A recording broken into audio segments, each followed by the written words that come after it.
നാടകം ആരംഭിക്കുന്നു. അരുത്.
അതിന് ഞങ്ങൾക്ക് കള്ളത്തരമൊന്നുമില്ലല്ലോ.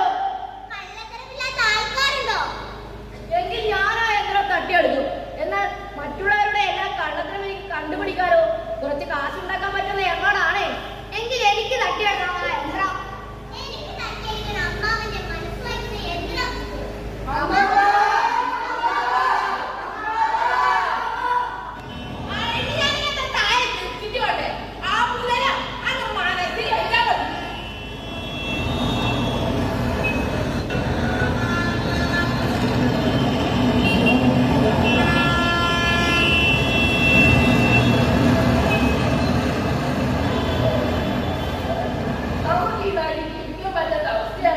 മലഞ്ചരക്ക് വിൽക്കാൻ പോലെ എത്ര പേരാണ് നീ പറ്റിച്ചിട്ടുള്ളത്?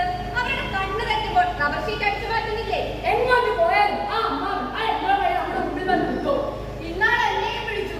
എന്നിട്ട് എന്താണ് ചോദിച്ചേ? ഞാനിപ്പോൾ സർക്കാർ ജോലിക്കാരനാണല്ലോ. അതിന് ഞാൻ നല്ല രീതിയിൽ സ്ത്രീധനമായി കല്യാണം കഴിക്കാൻ തീരുമാനിച്ചു. അതുമായാണ് എന്റെ മനസ്സ് നോക്കി കണ്ടുപിടിച്ചു. ഇനി ഞാൻ എങ്ങനെ സ്ത്രീധനമായി കല്യാണം കഴിക്കുന്നു? അല്ലെങ്കിൽ സ്ത്രീധനമായി കല്യാണം കഴിക്കുന്നത് തെറ്റല്ലേ? തെറ്റാണേ. ഞാൻ ടൗണിൽ ഒരു ഹോട്ടൽ നടത്തുന്നത് അറിയാലോ. എനിക്ക് പണ്ടേ ആ വഴിയിനോടൊരു ദേഷ്യം ഉണ്ടായിരുന്നു. എന്താ, പണം കടം തരാത്തത് കൊണ്ടാണോ? ആ, അത് തന്നെ. അയാൾ ചായ കുടിക്കാൻ കടയിൽ വന്നപ്പോൾ അയാളുടെ ചായയിൽ എന്റെ മുറിഞ്ഞ വിരലുകൾ മുക്കി മുക്കി ഇളക്കി കൊടുത്തു. അയ്യോ, അത് ചെയ്യാൻ പാടില്ലല്ലോ. പാടില്ല, പക്ഷെ ചെയ്തു പോയി.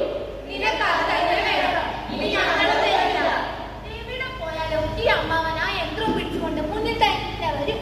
ഇപ്പൊ പുറത്തിറങ്ങി നടക്കാൻ പറ്റുന്നില്ല. അല്ല, ഞാനൊരു ചെക്കനെ പ്രേമിക്കുന്നുണ്ടേ. ഇനി ആർക്കും അമ്മമ്മ കണ്ടുപിടിച്ചാലോ? ഞാനിതേ പ്രേമിക്കാനൊന്നും പോകുന്നില്ല. ഒരു കണക്കിന് ഈ യന്ത്രം ഇത്രയും കള്ളത്തരങ്ങൾ കണ്ടുപിടിക്കാൻ നല്ലതാണ്. എങ്ങനെയെങ്കിലും നമുക്ക് ആ യന്ത്രം കണ്ടുപിടിച്ച് നശിപ്പിക്കണം. ഇന്നു രാത്രി അമ്മാവൻ ഉറങ്ങിക്കിടക്കുമ്പോൾ ഓടളിക്ക് മാറ്റി അടുത്ത് കയറി നമുക്കത് മോഷ്ടിക്കാം. പട്ടി വന്നാൽ ഞാൻ ഇറച്ചോട്ടനെ ശ്രദ്ധിച്ചു. അപ്പോ പറഞ്ഞ പോലെ 1 മണിക്ക് എല്ലാരും അമ്മാവന്റെ വീടിന്റെ പരിസരത്തെത്തണം.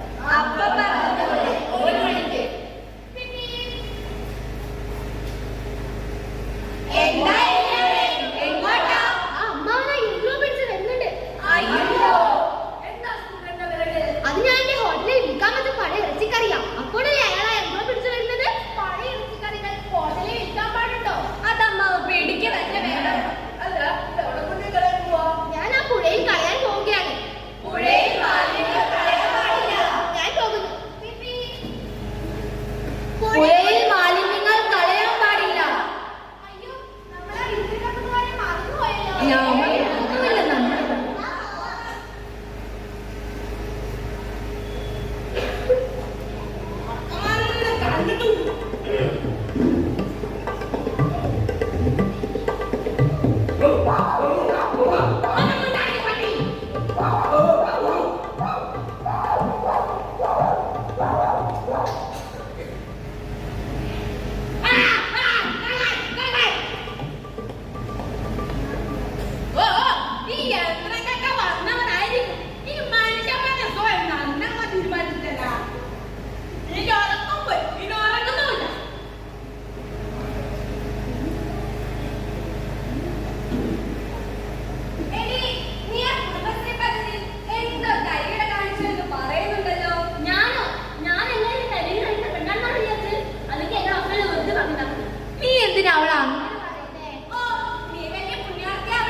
സമ്പാദ്യമൊന്നും മോഷിച്ച് യാതൊരു കാര്യമില്ല.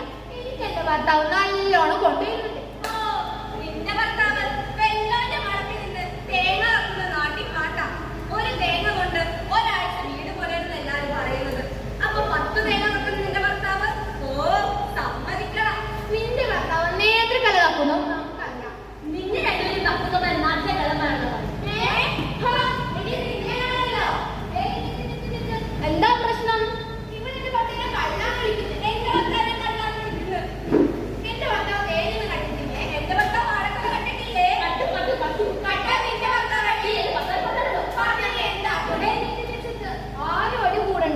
നമ്മുടെ ശംഖു അമ്മാവനുണ്ടല്ലോ, കണ്ടത്തിൽ വെച്ച് എന്തോ ഒരു യന്ത്രം കിട്ടി. ആ യന്ത്രം അമ്മാവൻ തലയിൽ വെച്ച് നോക്കിയാൽ മുമ്പിലുള്ള ആളുടെ മനസ്സ് വായിക്കാൻ പറ്റും. അപ്പം മനസ്സിലാവും നിങ്ങളുടെ ഭർത്താക്കന്മാര് സത്യസന്ധരാണോ അതോ കള്ളന്മാരാണോ എന്ന്. നമുക്കിപ്പൊ തന്നെ സത്യം തെളിയിക്കാം. നമുക്കിപ്പൊ തന്നെ ശംഖു അമ്മാവന്റെ വീട്ടിലേക്ക് പോകാം.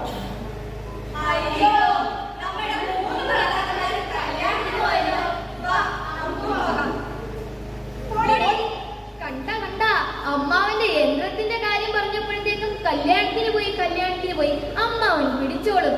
അമ്മാവാ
മതത്തിന്റെയും പേരിൽ കളിയാക്കിയിട്ടുണ്ട്.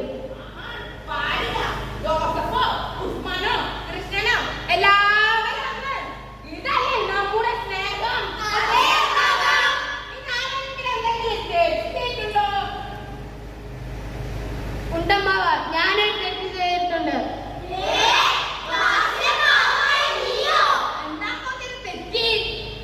അച്ഛൻ കാണാതെ സ്കൂട്ടിയുടെ താക്കോലെടുത്ത് ഞാൻ റോഡിലൂടെ സ്കൂട്ടി ഓടിച്ചിട്ടുണ്ട്. 18 വയസ്സാക്കാണ്ട് ലൈസൻസ് കിട്ടാതെ വാഹനങ്ങൾ ഓടിക്കരുത്. അത് നമ്മുടെ അച്ഛനും അമ്മക്കും എതിരെ കേസാവും. അവരുടെ ലൈസൻസ് അങ്ങ് കട്ട് ചെയ്യും. അത് മാത്രമല്ല മാവ, ആ വണ്ടി വേറെ ആരുടെയെങ്കിലും ദേഹത്തിൽ ഇടിച്ച് അയാൾ മരിച്ചാലോ? അയ്യോ, ഒരു ജീവൻ പോകുന്ന കാര്യമാണ്. ഇനി മോനെ അങ്ങനെ ചെയ്യല്ലേ? ഇല്ല അമ്മാവ, ഞാൻ ഇനി ഒരിക്കലും അങ്ങനെ ചെയ്യില്ല. നിങ്ങൾ അങ്ങനെ ചെയ്യില്ലേ? ഇല്ല മാവ.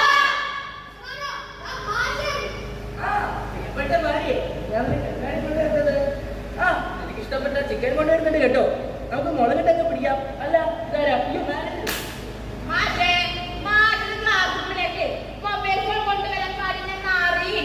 അയ്യോ അറിയാം, നീ ഞാൻ ശ്രദ്ധിച്ചോളാം. മാഷല്ലേ കുട്ടികൾക്ക് മാതൃകയാവേണ്ടത്. അത് പിന്നെ എന്റെ കയ്യിൽ ഒരു സാധനമുണ്ട്. ആ സാധനം തലയിൽ വെക്കും. അപ്പൊ മാഷ എന്നെ തന്നെ നോക്കണേ. അതെന്താ നോക്കാലോ, ഞാൻ സുന്ദരല്ലേ? മാഷന്റെ മുന്നത്തെ നോക്കോളൂ.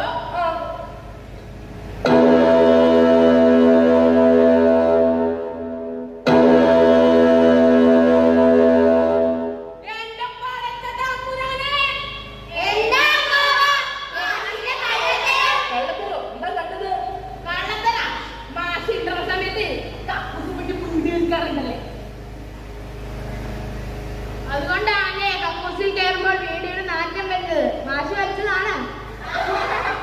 അയ്യോ ഇതെങ്ങനെ മനസ്സിലായി? മാഷല്ലേ മറ്റുള്ളവർക്ക് മാതൃകയാവേണ്ടത്. അയ്യോ അതെ, ഞാൻ ഒരിക്കലും വീട് വരുന്നില്ല.